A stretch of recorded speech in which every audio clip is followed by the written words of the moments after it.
4, 5, 6। पहला है दो क्रमागत धनात्मक पूर्णांक ज्ञात कीजिए जिनके वर्गों का योग 365 है। दूसरा है एक समकोण त्रिभुज की ऊंचाई इसके आधार से 7 सेंटीमीटर कम है, यदि कर्ण 13 सेंटीमीटर का हो तो अन्य दो भुजाएं ज्ञात कीजिए।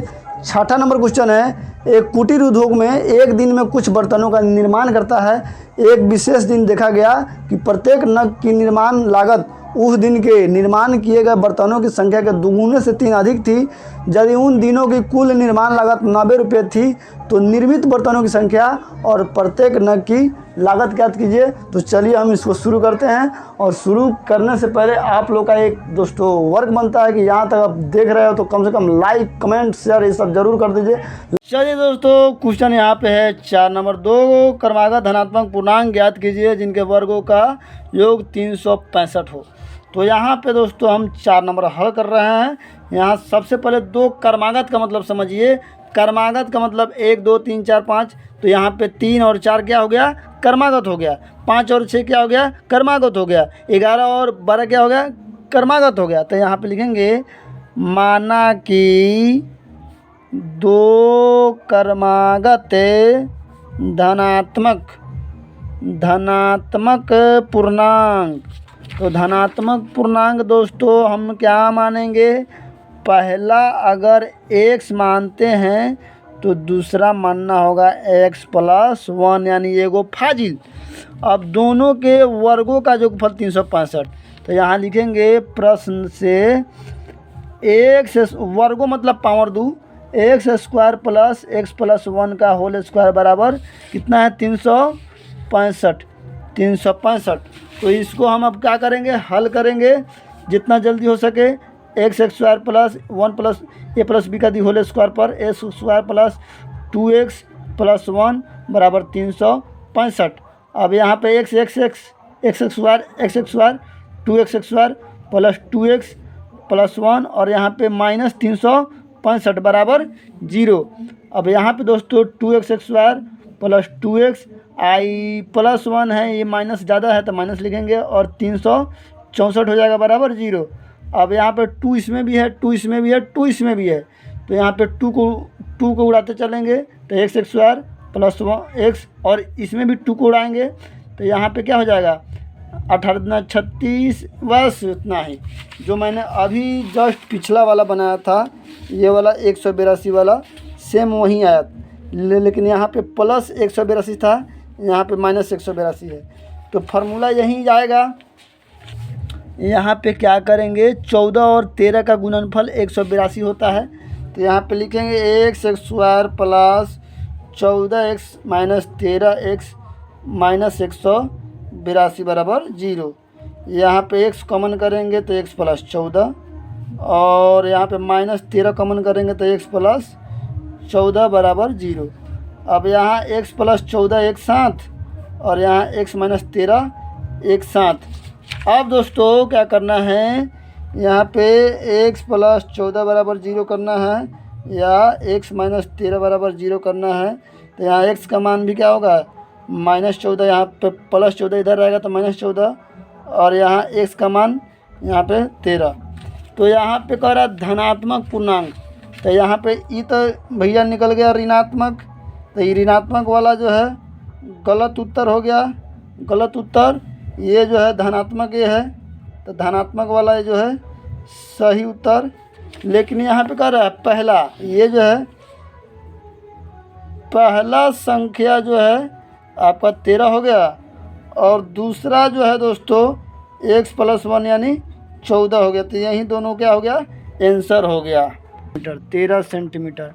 तो यहाँ सिंपल सा लिखेंगे, माना कि लंब बराबर x, आधार बराबर x+7 प्रश्न से ठीक है। कर्ण कितना है दोस्तों?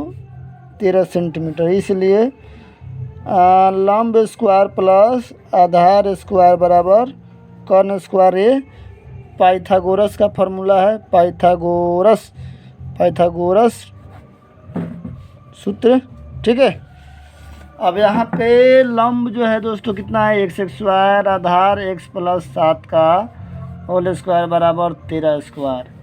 यहाँ पे एक्स स्क्वायर प्लस दो दो सत्ते 14 एक्स प्लस 7 सत्ते 49। यहाँ पे 13 169। यहाँ ए प्लस बी का होल स्क्वायर के फार्मूला पर समझाए हैं। अब x square 2x square plus 14x plus 49, ये प्लस में है तो इधर आएगा तो माइनस में बराबर 0। 2x स्क्वायर प्लस 14x आई प्लस माइनस की संख्या ज़्यादा है तो माइनस, घटा दीजिए 9 में से 9 गया 0, 6 में से 4 गया 2, 120 बराबर 0। अब इसको थोड़ा सा शॉर्ट करेंगे दोस्तों। 2 के पारा में 2 है, 2 के पारा में 14, 2 के पारा में 120, तो यहाँ पे 2 हटेगा तो एक्स स्क्वायर, यहाँ पे 2 हटेगा तो 7 दूना 14, यहाँ पे 2 हटेगा तो 60 दूना 120। अब यहाँ पे थोड़ा सा क्या करते हैं, रफ करते हैं। यहाँ पे 1 है, यहाँ पे 60 है, तो 60 का गुणनखंड ऐसा तोड़ना है कि 7 आना चाहिए, ठीक है। 2 30, 2 15, 3 5 5। अब यहाँ पे दोस्तों होता है 2 दूनी 4 3 12, 12 में से 5 गया तो कितना हो जाएगा भाई, 7 हो जाएगा। चलिए, तो यहाँ पे x square plus 12x minus 5x minus कितना हो जाएगा, 60 बराबर 0।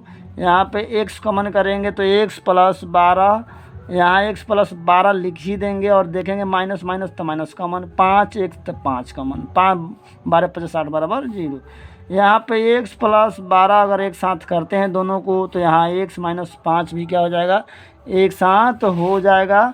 अब दोस्तों यहाँ पे हो जाएगा x प्लस 12 बराबर भी 0 और x माइनस 5 बराबर भी 0। x का मान यहाँ 5 हो जाएगा और x का मान यहाँ पे माइनस 12 हो जाएगा। दोस्तों यहाँ पे क्या है, ये त्रिभुज की लंबाई चौड़ाई है, तो यहाँ पे ऋणात्मक वाला जो है हम क्या हो जाएगा, गलत हो जाएगा, गलत उत्तर। और धनात्मक वाला जो है क्या हो जाएगा, सही उत्तर हो जाएगा। इसलिए लंब जो है दोस्तों क्या माना, x मतलब ये आपका ऊंचाई कितना हो जाएगा 5 और आधार कितना हो जाएगा 7 अधिक है तो 5 7 12, यही दोनों आंसर हो जाएगा।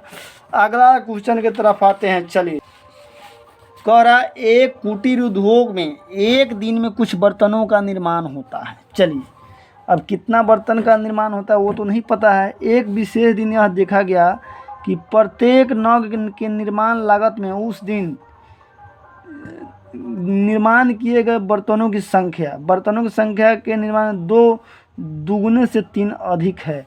तो उस दिन के कुल निर्माण लागत 90 रुपया थी। तो निर्मित बर्तनों की संख्या और प्रत्येक नग की लागत ज्ञात कीजिए। तो यहाँ सबसे पहले इसको मानेंगे या तब इसको मानेंगे टर्म एंड कंडीशन के अनुसार। तो यहाँ पे लिखेंगे 6 नंबर है। अरे यार धुंधला क्यों आ रहा है यार।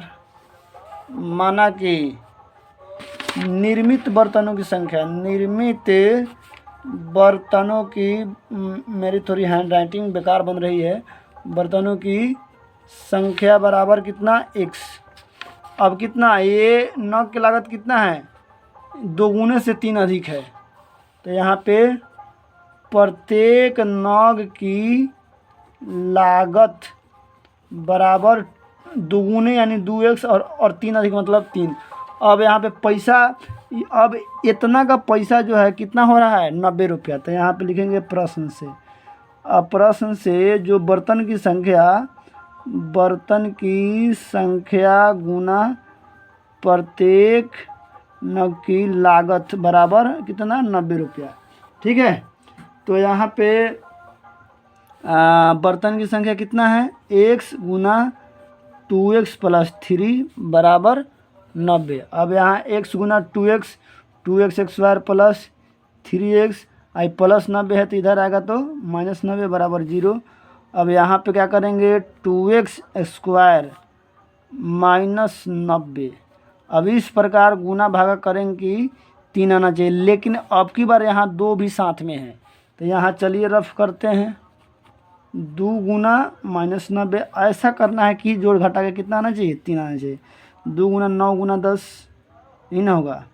चलिए और भी थोड़ा सा गुणनखंड डीपली तोड़ते हैं। 2 गुना 3 गुना 3 गुना 2 गुना 5। अब बहुत प्रयास करने के बाद दोस्तों 3 पचे 15 और 2 दूना 4 3 12, 12 और 15 हो रहे हैं। तो अगर हम 15x में से 12x घटा ले तो ये क्या हो जाएंगे, 3 हो जाएंगे। 2 यहाँ x कॉमन करो, केवल x, तो 2x प्लस 15, यहाँ भी क्या लिखना होगा 2x प्लस 15। अब दोस्तों यहाँ पे क्या कॉमन होगा ये जानना जरूरत है, ये माइनस है तो माइनस यहाँ, और 15 छक 90, 6 हो गया। ये 12 है दोस्तों, ये 12 है।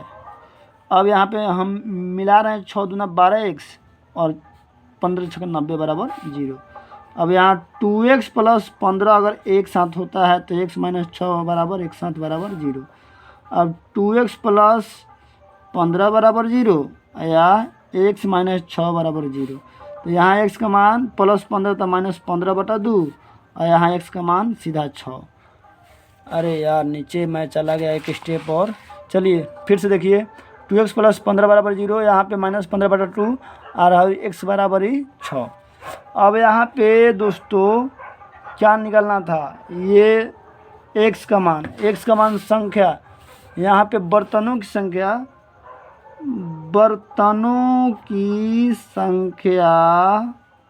हमेशा क्या होगा, प्राकृत संख्या होगा। इसलिए x बराबर 6, बर्तनों की संख्या 6 आंसर, ठीक है। और नग की लागत जो है वो दोस्तों है 2x प्लस 3, यानी 2 छक 12 3 15 आंसर। दोस्तों वीडियो अच्छा लगा हो तो वीडियो को लाइक कमेंट शेयर जरूर करें।